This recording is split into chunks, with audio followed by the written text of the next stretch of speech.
egolessness is only name of Paramatma. અહમ શૂન્યતા એ પરમાત્માનું બીજું નામ છે.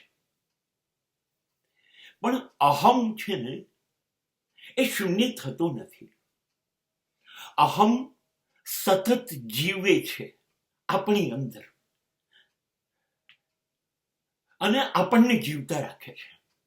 માનવી જીવે છે એના હુંપણાથી. એનો આઈ એ હંમેશા કેપિટલ રહે છે. હું અને મારું, મેં કર્યું, હું કરી શકું છું, આ હું પણ એનું સતત જીવતું રહે છે.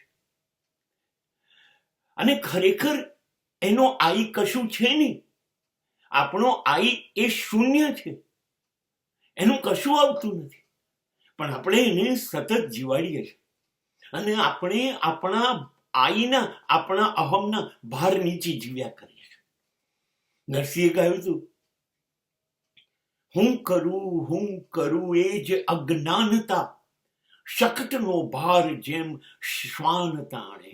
ગાડા નીચે ચાલતું કૂતરું એમ વિચારે કે મેં ગાડાનો આખો ભાર ઉપાડ્યો છે. એક છત ઉપર એક ગરોળી ફરતી હોય અને એ વિચારે કે જો હું ખસી જઈશ તો આ છત નીચે ધસી આવશે. આ છે આપણું હું પણ. સ્થિતિ જોઈને, વ્યક્તિ જોઈને, સમય જોઈને બદલાતું રહે છે. ઘણી વખતે તો આ હું પણ એ વિવેકની ભાષા બોલવામાં માંડે છે, પણ એનો અંદર એનો અહમ દટાયેલો હોય છે. જ્યાં સુધી અહમ છે, હું છું, ત્યાં સુધી પરમાત્મા કેવી રીતે આવે? પરમાત્મા દ્વૈત છે નહીં, અદ્વૈત છે. બે જણ જોડે ના હોય. હું અને પરમાત્મા બે ના હોય. બેમાંથી એકનું મૃત્યુ નિશ્ચિત છે. પરમાત્મા તો અજર અમર છે. માટે જ્યાં સુધી મારો અહમ ના મરે, મારો હું ના મરે, ત્યાં સુધી પરમાત્મા કેવી રીતે આવે? જીવનની અંદર હું ગાયબ કરો અને તું ही रे तेरे बिना मैं कैसे जीऊं ની સ્થિતિ જ્યારે આવે ત્યારે પરમાત્મા આવી જાય.